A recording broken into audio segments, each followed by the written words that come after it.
গত বছর সেপ্টেম্বরে ন্যাটোর মতো প্রতিরক্ষা চুক্তিতে আবদ্ধ হয় সৌদি আরব পাকিস্তান।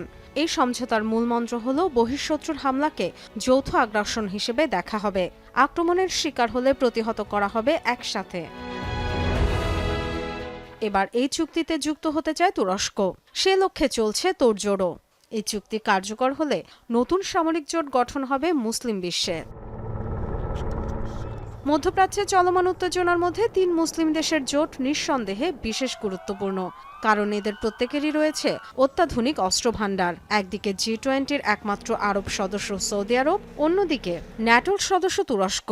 তৃতীয় দেশটি মুসলিম বিশ্বের একমাত্র পারমাণবিক শক্তিধর পাকিস্তান।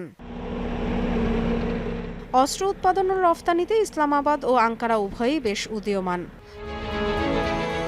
পাকিস্তান ঐতিহাসিকভাবেই সৌদি আরবের মিত্র, তবে তুরস্কের সাথে সৌদির সম্পর্ক ততটা মধুর ছিল না। বরাবরই আরব বসন্ত সহ মধ্যপ্রাচ্যের বড় বড় গণবিক্ষোভে সমর্থন দিয়েছে তুরস্ক। অন্যদিকে এই গণ আন্দোলনগুলোকে রাজতন্ত্রের জন্য হুমকি মনে করেছে সৌদি আরব।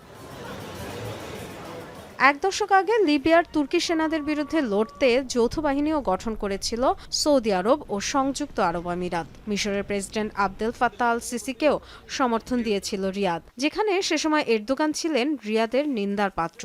কিন্তু এখন বদলে গেছে সেসব হিসেব নিকেশ।